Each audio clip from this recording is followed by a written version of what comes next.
यह second part है 11th class physics first book का। इससे पहले जो है यूनिट एंड मेजरमेंट इंट्रोडक्शन और ये सारे एसआई यूनिट्स के सिंपल डिफिनेशन गूगल स्कॉलर की सहायता से देख लिए। अब जो ये है some units retained for general use, जो हम जनरल यूज करते हैं। सबसे ज़्यादा जनरल यूज हम मैट्रिक सिस्टम का करते हैं। मैट्रिक सिस्टम वही है जो मीटर सेकेंड यहाँ दिया हुआ है, ये metric system. In MKS system there were metre होता है, किलोग्राम होता है और सेकंड होता है। इसी को मैट्रिक सिस्टम बोलते हैं। ये सबसे ज़्यादा अभी यूज में है, इंडस्ट्रियल यूज, कमर्शियल यूज में ज़्यादातर हम मैट्रिक सिस्टम का ही यूज करते हैं। तो ये सारे जो है some units related to general use, ये सारे मैट्रिक सिस्टम पर ही हैं। मतलब जो जनरल यूज होते हैं यूज होते हैं। जैसे यहाँ पर जो बार है ये टोटली मैट्रिक सिस्टम है। एक एक करके देख लेते हैं।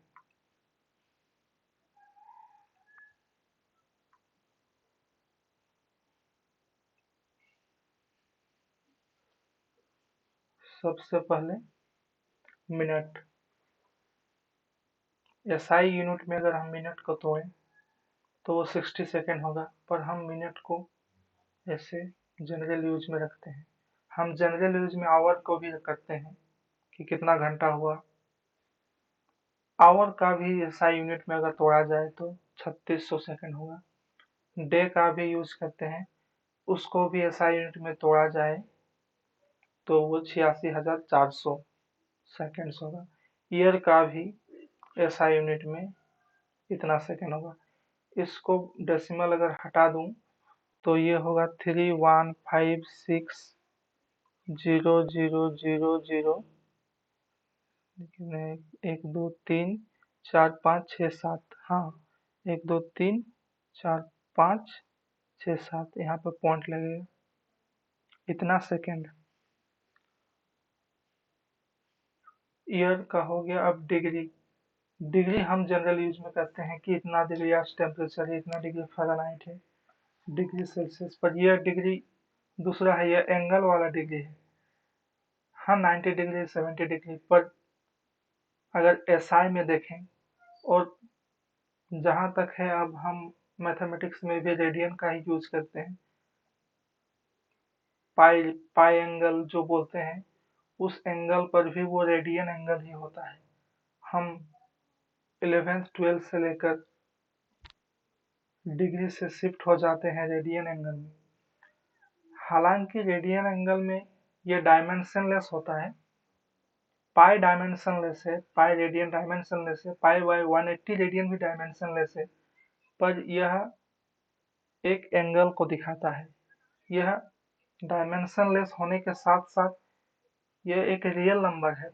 पाई बाय 180 रियल नंबर है, पर रियल नंबर ये एक एंगल को दर्शाता है।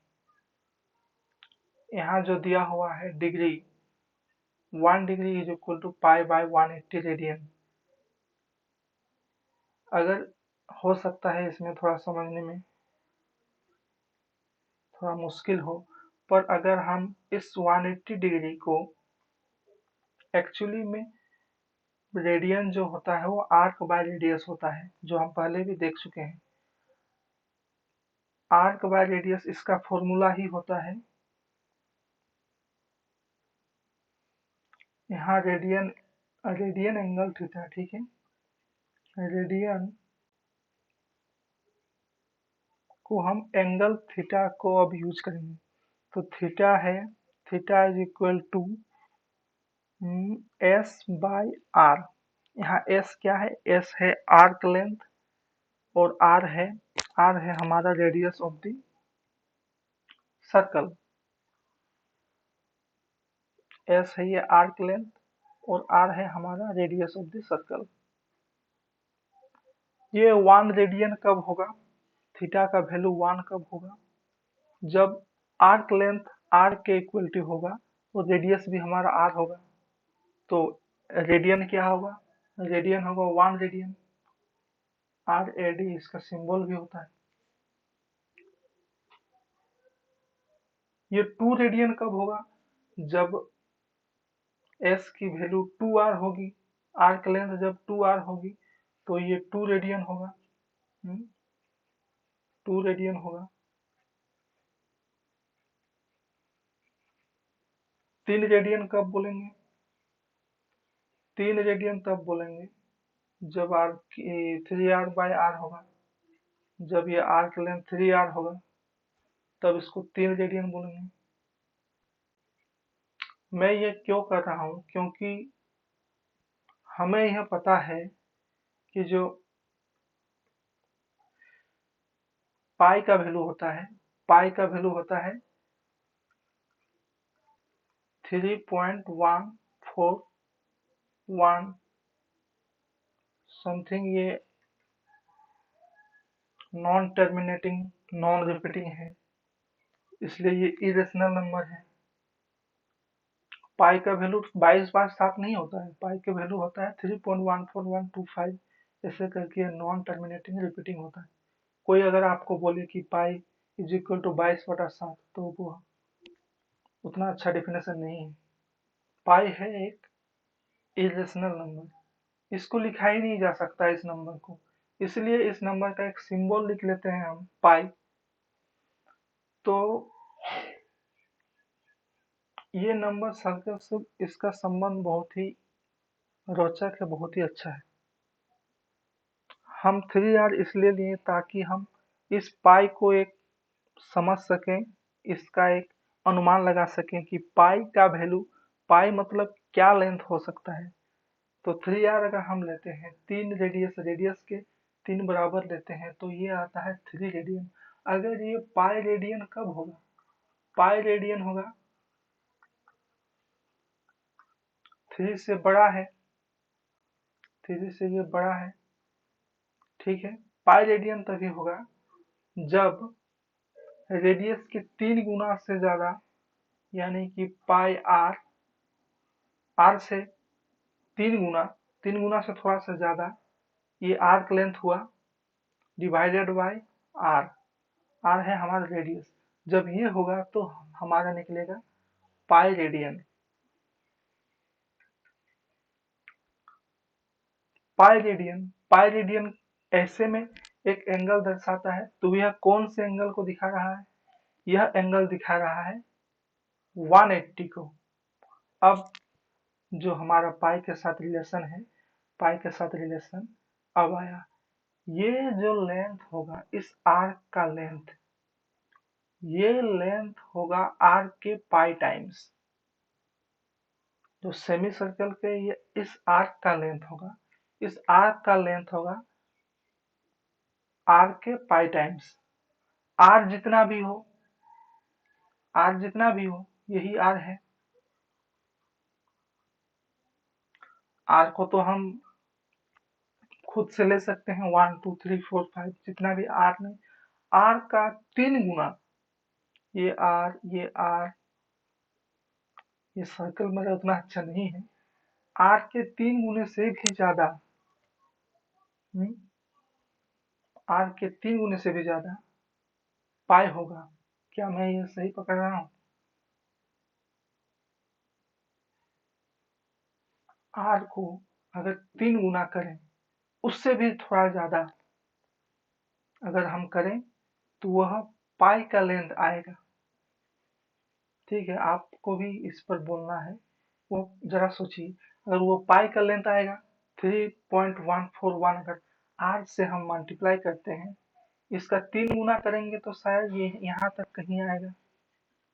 और अगर इसका 3.141 जो 52 जो पाई का वैल्यू अगर इतना गुना करते हैं तो इस जगह आएगा, और इसका वैल्यू है पाई इंटू आर, अगर करेंगे डिवाइडेड बाय आर करते हैं तो वो रेडियन में पाई रेडियन होगा, और उस पाई रेडियन का वैल्यू जो है वो हमारा एंगल देगा, और जो वो एंगल तब होगा तब वो वन एंगल 180 डिग्री होगा। यानी कि सेमी सर्कल के आर्क का लेंथ पाई टाइम्स अगर हम करते हैं, पाई टाइम्स है रेडियस से।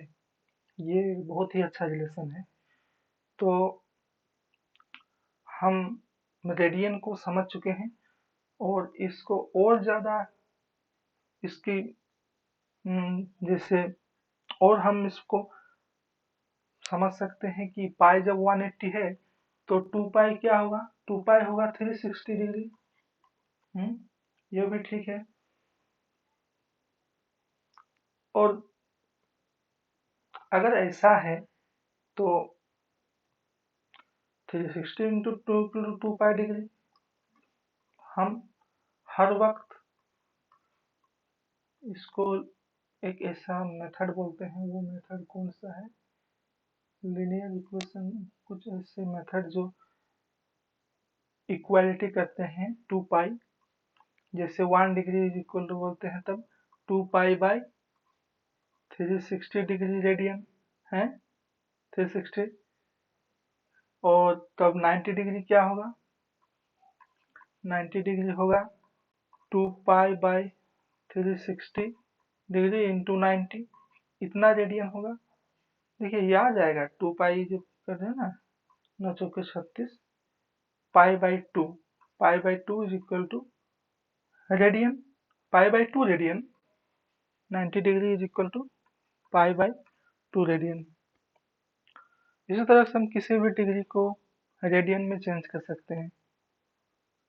2 पाई अगर 360 डिग्री है, अगर उस पाई को हम और बढ़ाएं तो वो फिर से उसी सर्कल को रोटेशन में लाता रहेगा, उस एंगल को वो रोटेशन में लाता रहेगा।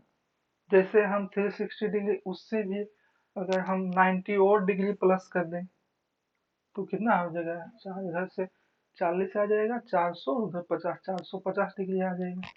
हाँ, ऐसे करके बार बार एडिंग करके रेडियन के साथ भी हम ऐसे ऐड कर सकते हैं, और डिग्री के साथ भी ये आसान है, इस पर ज्यादा क्या बोलूं। अब एक और बात है, हम डायरेक्ट लिख देते हैं कि पाई एंगल पाई है, तो अगर हो सकता है तो हम इसके साथ अगर रेडियन लिख दें कि पाई रेडियन, तो थोड़ा समझ में दिखने में अच्छा लगेगा और समझ में भी आएगा कि यहाँ पाई एक रियल नंबर नहीं है, यह एक एंगल को दिखा रहा है। यह तो रियल नंबर है पाई, अगर हम बोले थ्री थ्री तो ये एंगल को थोड़ी दिखा रहा है, ये तो एक नंबर है, ये रियल नंबर है। वैसे ही हम पाई भी बोल सकते हैं, पाई तो पाई तो एक रियल नंबर है, तो अगर उसके साथ में हम रेडियन लिख दें तो थोड़ा अच्छा दिखेगा ना। जैसे अगर हम बोले पाई बाई 2, ये भी एक रियल नंबर है, अगर हम इसके साथ में रेडियन लिख देंगे तो लगेगा कि हाँ ये पाई बाई 2 रेडियन की बात हो रही है। हालांकि रेडियन कोई यूनिट नहीं है ऐसी, ये डायमेंशनलेस है, तो फिर भी ये इसका एक रेडियन एक यूनिट है, इसको हम लोग इसका यूनिट रेडियन मानते हैं, हालांकि इसका डायमेंशन नहीं है कि ये ऊपर नीचे डायमेंशनलेस है। पर उस रेडियस को कंसिडर करना पड़ेगा जिस रेडियस से हम आर्क को बनाएंगे, उस रेडियस के अनुसार ही यह एंगल एग्जिस्ट करेगा। विदाउट रेडियस यह एंगल, विदाउट कंसिडरिंग रेडियस हम इस एंगल को नहीं ले सकते।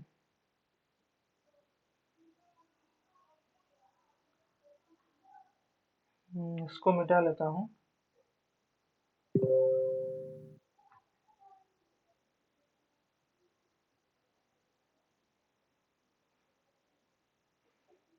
जूम आउट करने से लगा कि मिट गया, लेकिन मिट नहीं गया।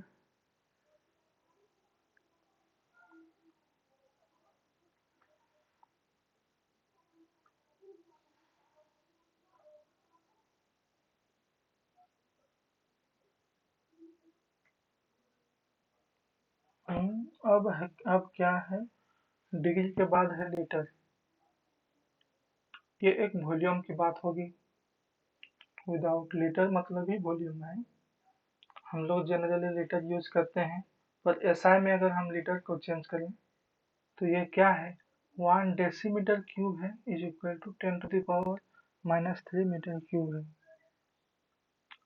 यहाँ पर रिलेशन है, ये डेसीमीटर क्यूब इसलिए है क्योंकि 1 डेसीमीटर, अब डेसीमीटर लेंथ है, डेसीमीटर लेंथ ये 1-2 क्लास में ही ये कंसेप्ट आता है। क्या है, एक मिलीमीटर, सेंटीमीटर है, डेसीमीटर और एक metre. Milli centi decimetre deca hecto kilogram. 10 deci is equal to 1 metre, 10 decimetre is equal to 1 metre. 100 centimetre is equal to 1 metre और 1000 millimetre is equal to 1 metre. यहाँ 10 का वेरी करता है। यहाँ हम क्या ले सकते हैं, 10 centimetre is equal to 1 decimetre,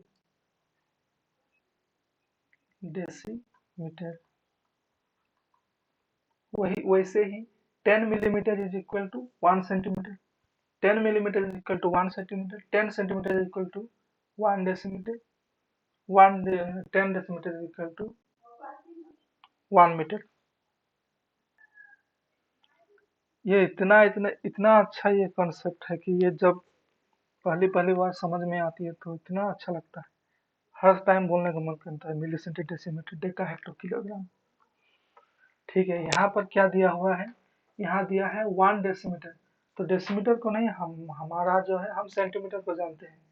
अगर हम सेंटीमीटर को जानते हैं तो ये जब क्यूब में दिया है तो क्यूब में तो हम क्यूब ही बनाते हैं। ये 10 सेंटीमीटर हुआ, ये 10 सेंटीमीटर हुआ।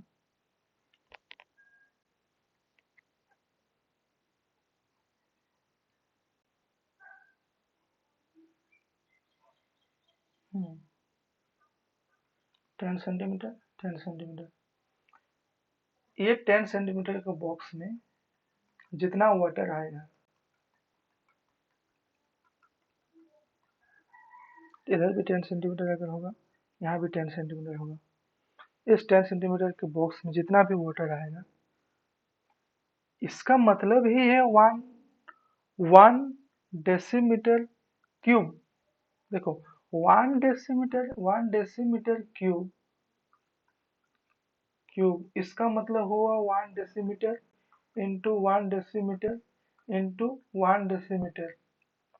तो 1 डेसीमीटर को हम 10 सेंटीमीटर लिख सकते हैं, इंटू 10 सेंटीमीटर इंटू 10 सेंटीमीटर। तो क्या हुआ, 1000 सेंटीमीटर क्यूब है। 1 decimetre cube is equal to 1000 centimetre cube.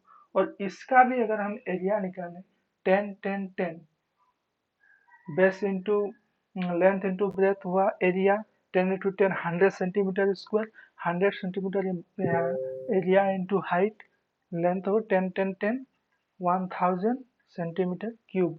1000 centimetre cube और ये 1 डेसीमीटर क्यूब, ये दोनों इक्वल हुए। ठीक है, और इसी तरीके से 1 डेसीमीटर क्यूब अगर हम इसको मीटर में भी चेंज करें, तो जैसे 10 decimetre is equal to 1 metre, तो 1 decimetre is equal to 1/10 metre है। तो यहाँ पर 1/10 यानी 10 to the power -1, 1/10 into 1/10 is equal to, अब मीटर क्यूब में आ जाएगा ये। तो ये हालांकि ये डेसीमीटर है, पर इसको तो मैंने मीटर में लाया। 1 डेसीमीटर इतना मीटर, इतना मीटर, इतना मीटर, तो 1 बाय, हाँ ठीक है, मीटर क्यूब।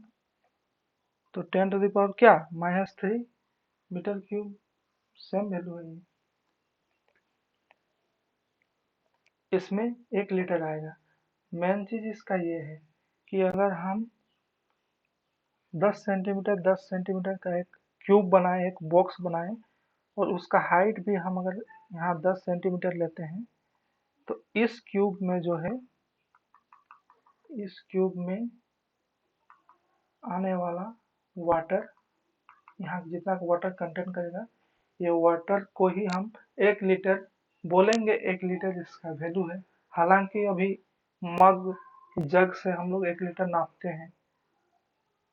अब इसका तो सरफेस, ऊपरी सरफेस बड़ा हो जाएगा, गिरने का भी डर रहता है, इसलिए उस जग से, लेकिन उस जग को हम वेरीफाई करने के लिए क्या वो 1 लीटर है या नहीं, उस चीज को देखने के लिए हम, अब ये तो एसआई के साथ आ गया, अब ये एसआई यूनिट है, इसको तो बदल सकते नहीं, तो ये ऑथेंटिकेशन भी है कि 1 लीटर को हम नाप सकते हैं।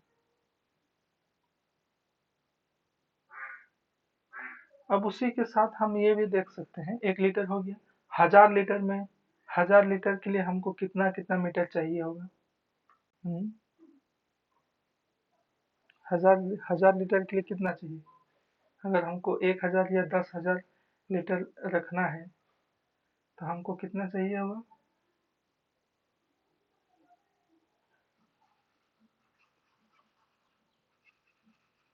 हम्म, अगर हमको 1000 लीटर चाहिए होगा तो उसके लिए हमको कितना बड़ा वेसल चाहिए, उसको भी इसी से निकल जाएगा वो। यहाँ क्या है, जैसे यहाँ क्या है, यहाँ है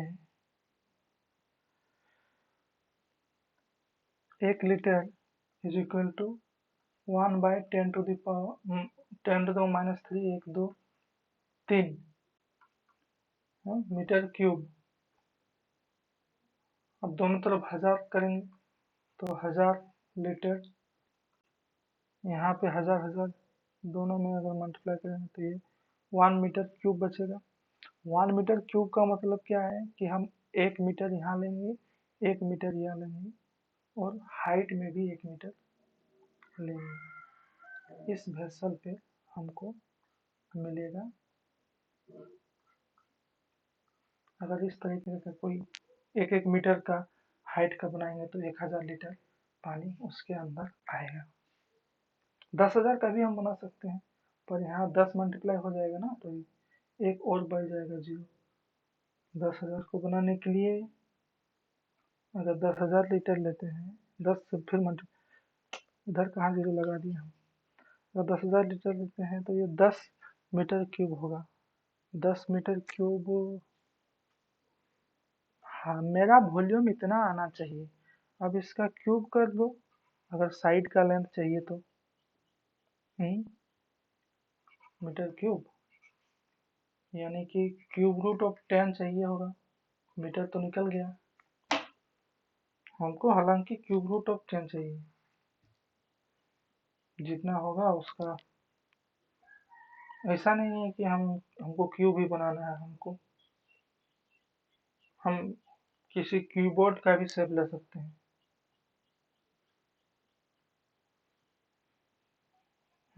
लीटर का मीटर, अब आया टोन। टोन का, टोन का क्या, टोन का कुछ नहीं है। 1 टन ये किलोग्राम है, हम लोग जनरली यूज करते हैं। ये ट्रक कितने टन का है, 100 टन का है चाहे जो टन का है, 1 टन 2 टन, टन को केजी, 1000 केजी में 1 टन, 1000 केजी में 1 टन, 100 किलो में 1 क्विंटल, 1000 केजी में 1 टन। अगर 100 किलो में 1 क्विंटल होता है, 100 किलो में 1 क्विंटल, हमको 1000 करना, तो 10 क्विंटल में 1000 टन। धान उन तो हम क्विंटल में ही मापते हैं।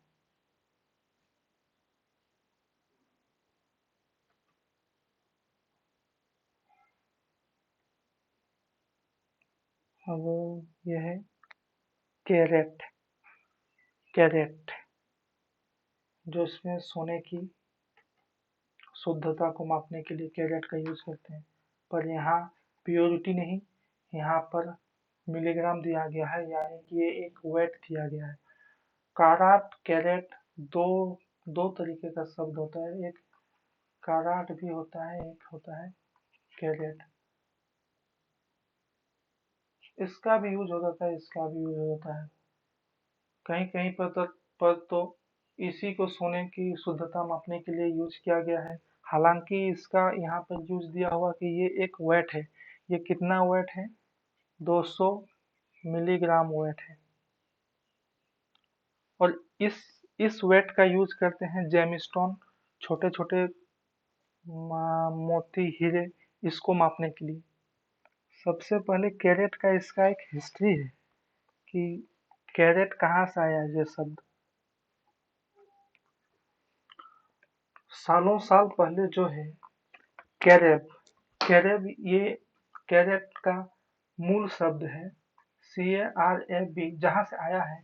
ये कैरेब नाम की एक ट्री के सीड्स हैं, ट्री के सीड्स हैं। कैरोब, कैरोब एक्चुअली ये कैरोब नाम के एक ट्री के सीड्स होते हैं, स्मॉल स्मॉल जेमस्टोन जैसे होते हैं सीड। उसको डिफाइन किया जाता था कि ये जो सीड का जो वेट है उसको बेस यूनिट मानकर हम इस कैरेट को लेंगे। तो वन क्या हुआ? One seed is equal to one carat, carat one seed is equal to one carat.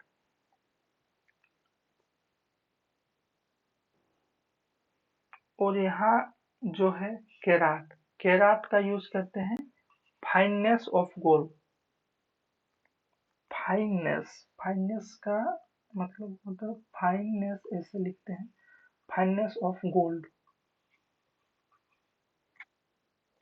9 carat, 10 carat, 18 carat, 24 carat है फाइननेस ऑफ गोल्ड। अब 24 कैरेट का मतलब क्या? 24 कैरेट का मतलब क्या? 24 कैरेट का मतलब यही है, ये प्यूरेस्ट फॉर्म है। 18 कैरेट, 22 कैरेट, इसका मतलब यही होता है कि सोने को अगर 24 भाग में डिवाइड किया जाए तो अगर उसका 22 भाग वहाँ सोना निकलता है और 2 भाग सोना के बावजूद कुछ और मेटल्स, चांदी, चाहे जो भी हो, अगर वो निकलता है तो उस सोने के 22 अगर निकलता है तो उसको 22 कैरेट बोलेंगे। अगर 18 भाग इसका प्योर निकलता है तो उसको 18 कैरेट बोलेंगे हैं। और 24 छोटे छोटे, अगर वो 24 के 24 भाग प्योर निकलते हैं तो उसको बोलेंगे 24 कैरेट। हालांकि प्योरनेस चेक करने के लिए हमारे पास और भी मेथड्स हैं जो हम अभी वर्तमान में यूज करते हैं।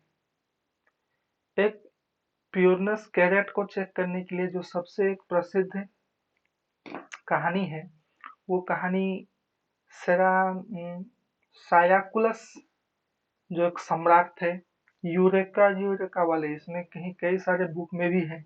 जो आर्किमिडीज एक मैथमेटिशियन थे, उनको बोला गया कि राजा के दरबार में गोल्ड स्मिथ सुनार आए थे, वो जरा डिसोनेस्ट था। तो राजा को लगा कि शायद जो उसने गोल्ड का मुकुट बनाया है वो हो सकता है कि वो उसमें कुछ मिलावट हो। तो उन्होंने मैथमेटिशियन आर्किमिडीज को बुलाया और कहा कि इसका सत्य, इसकी शुद्धता की जांच करें। तो सोच रहे थे, तो उसने जब बाथ टब में वो नहा रहे थे तो देखा कि कुछ पानी बाथ टब से बाहर निकला। तो उसको लगा कि अगर इस क्राउन को रखा जाए बाथ टब पानी में तो कुछ पानी निकलेगा, निकलेगा क्योंकि वॉल्यूम है, वॉल्यूम है। अगर वॉल्यूम है तो हम इसका डेंसिटी निकाल सकते हैं। क्यों? डेंसिटी क्या होता है? डेंसिटी वॉल्यूम पर जो स्पेस होता है, एक स्पेस पर वॉल्यूम पर, सॉरी सॉरी, डेंसिटी वॉल्यूम पर नहीं, वो मास होता है, मास पर वॉल्यूम होता है। यानी कि एक गिवन वॉल्यूम में कितना मास है। तो मास तो हमारा हमारे पास है, हमारे पास क्या मास है? सोना है। एक वॉल्यूम हम सेट कर लें, अब मेरा जो प्योरेस्ट फॉर्म ऑफ गोल्ड है उसका डेंसिटी और जो राजा के क्राउन का डेंसिटी, इस पर कुछ डिफरेंस अगर होगा तो डेफिनेटली इसमें इम्प्योरिटी होगी, और कितनी इम्प्योरिटी होगी उसको कैलकुलेशन किया जा सकता है। जब उसके दिमाग में ये आया तो उसने यूरेका यूरेका, मैं आई फाउंड इट बोल के चिल्ला के सारे शहर में दौड़ना शुरू कर दिया। अभी ये जो इतना अभी ये यूज नहीं होता है, शायद इसकी उसको प्रिसीजन क्या बोले उस परसेंटेज ऑफ करेक्टनेस शायद इसका कम हो, पर जो भी हो ये एक सबसे अच्छा मेथड तभी था और अब भी इसको सबसे अच्छा मेथड बचा था। जैसे गोल्ड का जो है डेंसिटी, गोल्ड का डेंसिटी बाकी सबसे बाकी सारे सारे मेटल्स बहुत काफी सारे मेटल्स से अधिक है। जो हम टीन टीन लोहा लोहा अगर सब जो भी मिलाते हैं, गोल्ड का मास तो उससे ज्यादा है। गोल्ड काफी नीचे में एटॉमिक नंबर में भी काफी नीचे में आता है AU। उसका मास ज्यादा, हमको याद नहीं है कितना एटॉमिक नंबर मास है इसका, पर gold denser then silver tin, ये सबसे डेंसर होता है गोल्ड। तो डेंसिटी इसका बढ़िया है, मास ज्यादा होगा डेंसिटी अच्छा आएगा, और उसका डेंसिटी कम हो जाएगा फिर उसमें उसको डालने से पानी ज्यादा निकलेगा, गोल्ड को डालने से पानी कम निकलेगा है। ठीक, तो हाँ, अगर फाइननेस ऑफ गोल्ड के लिए और सारे बहुत सारे हैं, उसको भी एक बार देख लेते हैं तो क्या जाएगा कि कौन कौन से और मेथड्स हैं जिससे हम गोल्ड की फाइननेस को चेक कर सकते हैं कि गोल्ड कितना। जो फर्स्ट ओल्ड मेथड था उसको अगर छोड़ दें, जो अभी कमर्शियली सबसे ज्यादा यूज होता है वो होता है fire and fluorescence method. Fire and fluorescence method, इस मेथड को करने के लिए सबसे पहले उसको गलाया जाता है, गोल्ड को उसको डिस्ट्रॉय किया जाता है।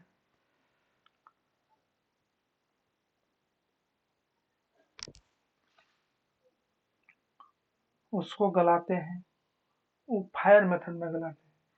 फायर मेथड में हम गोल्ड पर कुछ केमिकल्स डालकर उसको सेपरेट कर लेते हैं, गोल्ड को अलग कर लेते हैं, गलाकर उस सारे जो सब्सटेंस को है उसको गला देते हैं, कुछ केमिकल्स डालकर गोल्ड को अलग कर देते हैं, और जो बाकी बचे इम्प्योरिटीज हैं उसको देखकर हम इसकी प्योरनेस को चेक करते हैं।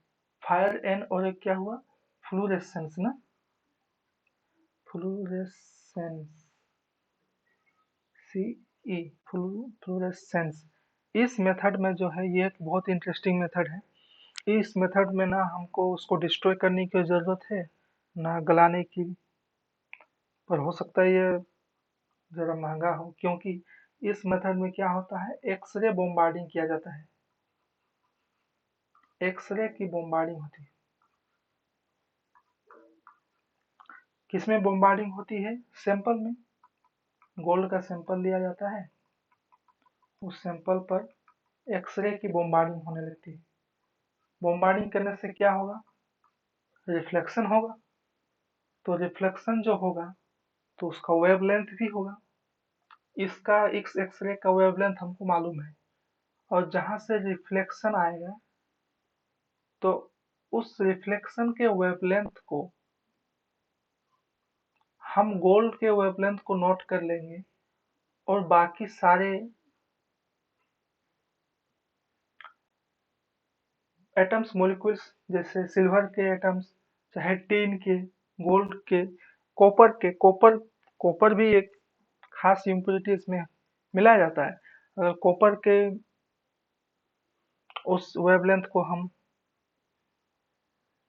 नोट करेंगे, और ऐसा करने से हमें जो मिलेगा डिफरेंट वेवलेंथ के उस आधार पर हम यह प्रिसाइजली बता सकते हैं कि इस पर कितना गोल्ड पार्टिकल्स है, रेशियो में एवरेज में कितना गोल्ड पार्टिकल्स है, इसका कितना रेशियो कॉपर है, कितना रेशियो सिल्वर है। कितना अच्छा है ये सिस्टम, फ्लोरेसेंस सिस्टम। ये कमर्शियली बहुत ही यूज होता है। एक और सबसे अच्छा सिस्टम जो है, उस सिस्टम को, हालांकि वो बहुत कॉस्टली है, साइंटिस्ट लोग या फिर जो माइनिंग जिनको करना होता है वे लोग इसको यूज करते हैं, ज़्यादा कॉमन यूज नहीं है। उस सिस्टम का नाम है ICP-MS। क्या फुल फॉर्म है इसका? इसका फुल फॉर्म है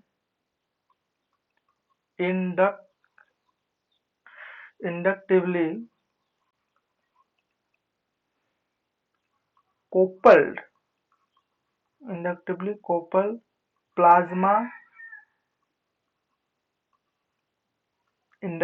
कोपल्ड प्लाज्मा फिर M से मास स्पेक्ट्रोमेट्री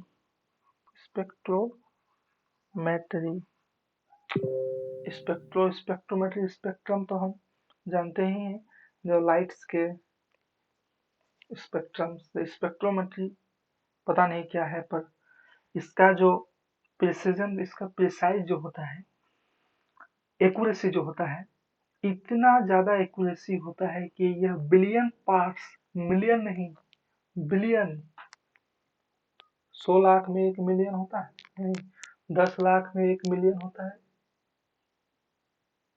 मिलियन, बिलियन, फिर उसमें कितना मिलियन, मिलियन से कितना बिलियन होता है,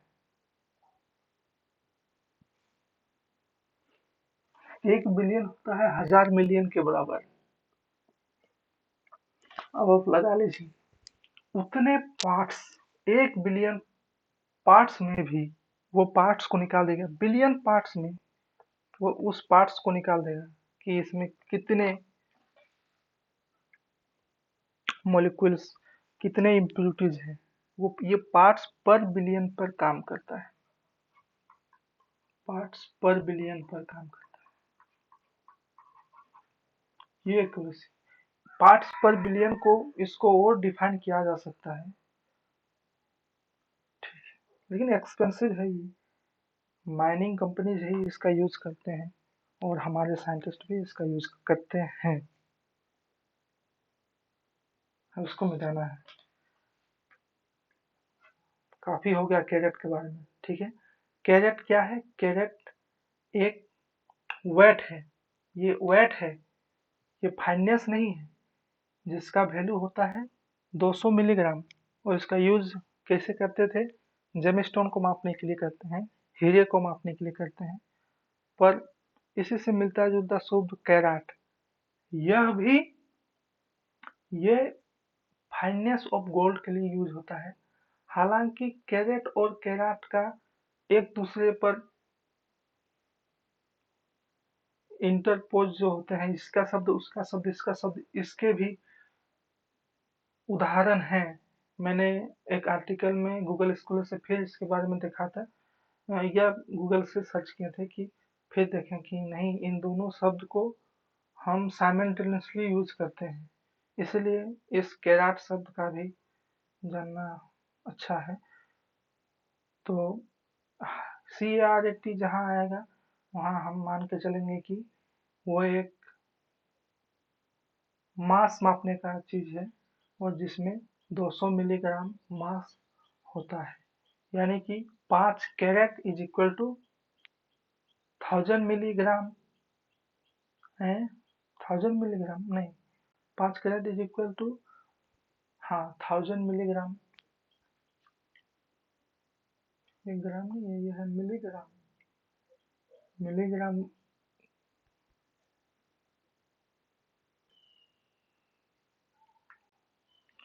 सॉरी मैडम, मैंने भी जो दिमाग में रखा है कि मिलीग्राम मतलब, मेरा सोच वही ग्राम पर आ गया था, लेकिन नहीं, ऐसा नहीं है। मिलीग्राम होता है, 1000 मिलीग्राम में होता है 1 ग्राम।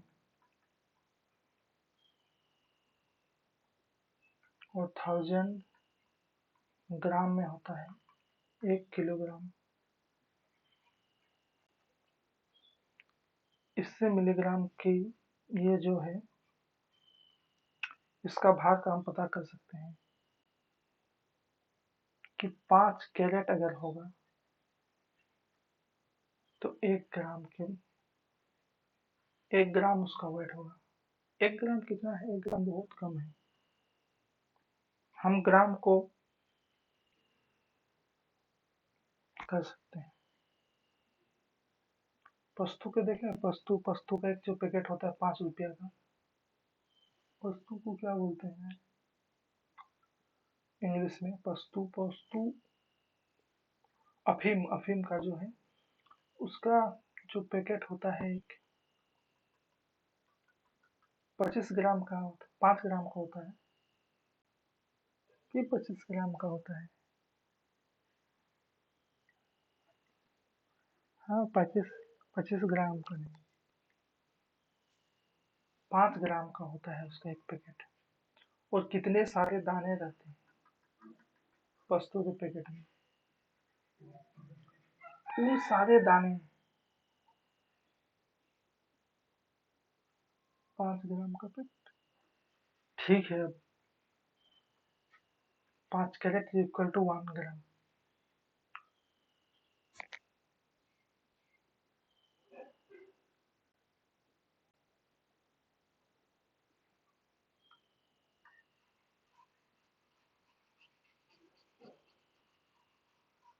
दो सौ milligram is equal to 1 carat.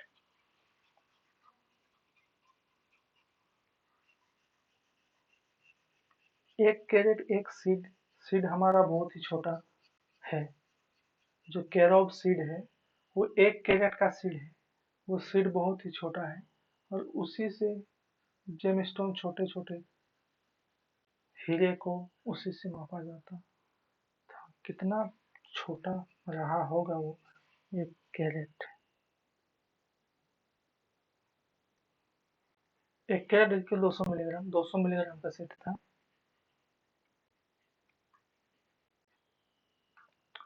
ठीक है, अब बार को देखते हैं। इतना आसान, बहुत सारी गलती होती है अगर एक्सपीरियंस नहीं है कुछ बोलने में तो। मिलीग्राम, ग्राम, कैरेट सबको एक साथ रखना, इसे पढ़ना आसान नहीं है। सबसे टफ काम होता है कि सही तरीके से सही ढंग से बोला जाए, क्योंकि पढ़ाना सबसे मुश्किल काम है। पढ़ना आसान काम है, हम गलती कर सकते हैं पढ़ने में, पर पढ़ाने में गलती नहीं कर सकते।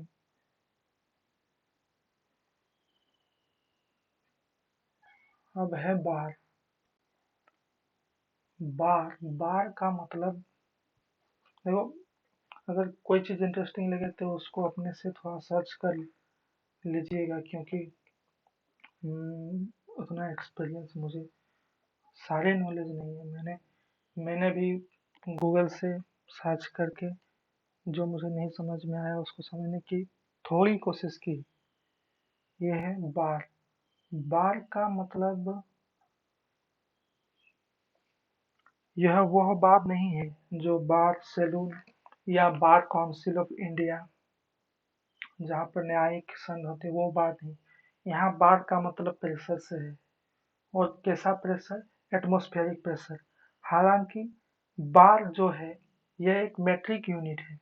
मेट्रिक यूनिट से हमारा मतलब होता है, जिसमें मेट्रिक यूनिट जो सबसे ज़्यादा यूज हो रहा है अभी, मीटर सेकेंड किलोग्राम, उसी उसी पर उसी के साथ साथ इस यह बार भी उसी मेट्रिक यूनिट से बिलोंग करता है।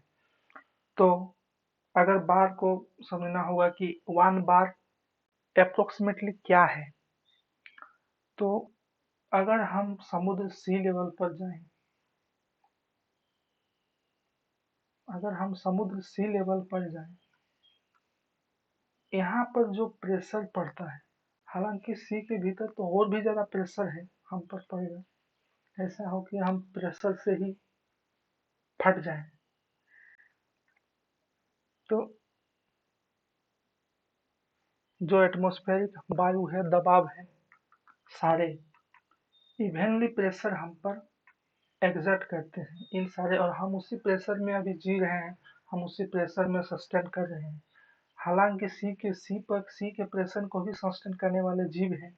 कुछ मछली ऐसे हैं जो बहुत नीचे रहते हैं, कुछ पादप हैं जो उतने प्रेशर को सहन कर सकते हैं, वहां पर उनका सस्टेन है। हम इस प्रेशर को सहन करने वाले हैं। तो अगर हम सी लेवल पर आए, यहाँ पर जो प्रेशर होगा वह एक बार के स्लाइटली इक्वल दोनों है। अगर यहाँ हम ले एक बार, 1 बार, तो यहाँ पर प्रेशर क्या होगा, यहाँ पर प्रेशर होगा 1.013 बार। ये सी लेवल प्रेशर कितना कितना ये कितना सिमिलर करते हैं। 1.013 बार जहाँ सी पर प्रेशर है, वही प्रेशर एक बार का उतना ही वैल्यू है। तो हम सी का प्रेशर एक बार मान लें, क्या जैसे हम 9.8 को 10 मान लेते हैं ग्रेविटी एक्सेलरेशन। अगर हम एक बार को और ज्यादा इलेबोरेट करें तो एक बार को हम लिख सकते हैं 100 किलो पास्कल। पास्कल क्यों लिख रहा हूं, क्योंकि पास्कल ही वो चीज है जो एसआई यूनिट है हमारा प्रेशर के लिए। यहाँ 100 के मतलब क्या, 100 का मतलब 100, 1 2 3 थाउजेंड, यानी कि 3 4 5 10 to the power 5, 10 to the power 5 pascal is equal to 1 bar. ये मेगा पास्कल कर दिया है, उसको 10 से डिवाइड दे दिया है, जो भी है। तो इतना बार प्रेशर क्या है, इतना पास्कल है एक बार, इतना पास्कल। अब इसको कैसे हम अनुमान लगाएं कि इतना प्रेशर क्या चीज है। हम अनुमान लगा सकते हैं अपना वेट, ठीक है। हम अनुमान लगा सकते हैं 1 केजी का वेट जो हमारे हाथ में, हम अनुमान कर सकते हैं 1 केजी। अगर हम 1 केजी को अनुमान कर सकते हैं, तो इसको मान लीजिए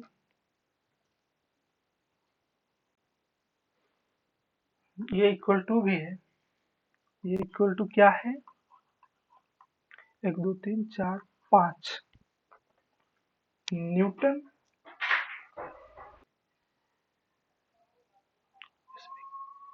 इसमें क्या हो जाएगा, इसमें होगा, ये कितना है, यह 10 टू द पावर 5 न्यूटन पर मीटर स्क्वायर, मीटर पर मीटर स्क्वायर होगा 1000 सैकड़ा हजार लाख 1 लाख। इतना पास्कल का मतलब होता है इतना पर मीटर स्क्वायर। ये प्रेशर कहाँ, इस प्रेशर का वैल्यू क्या है, ये 1 बार के इक्वल है, ठीक है। अब इस प्रेशर को इलाबोरेट करते हैं। इस प्रेशर को इलाबोरेट करने के लिए, ये न्यूटन में है, ये जो है 1 लाख न्यूटन है, ये 1 लाख केजी नहीं है, ये 1 लाख केजी नहीं है, ये 1 लाख न्यूटन है। हमारा हमारा वेट अगर मान लो यहाँ पे मेरा वेट बताऊं तो 73 70, अगर इतना वेट है मान लो, तो इसको मेरा वेट, ये वेट नहीं है, सॉरी एक्चुअली मेरा, हम उसको वेट नहीं बोलते, हम जो बोल रहे हैं यहाँ यहाँ वेट नहीं है, ये मेरा मास है, ये मेरा मास है इतना केजी। अगर मैं यहाँ पे 73 केजी अगर मैं बोलूँ तो ये मेरा वेट नहीं है, ये मेरा मास है।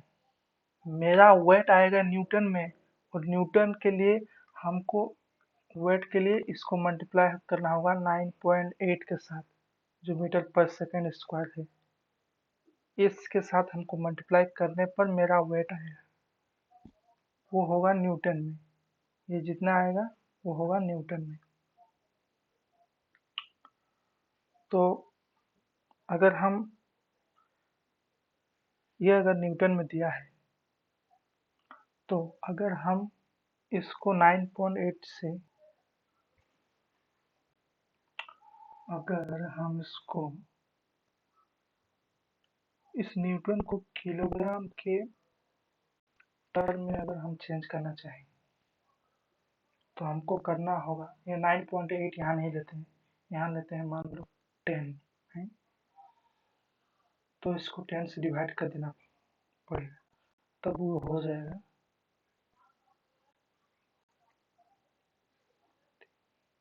4 kg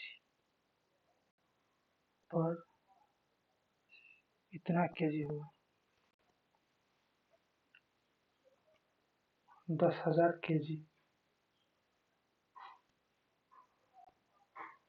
1 मीटर स्क्वायर मतलब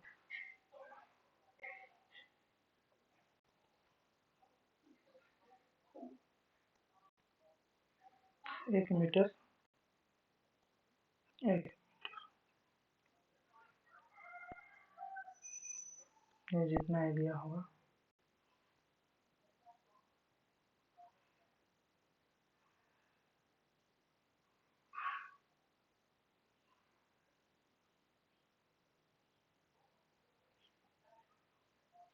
दस हजार kg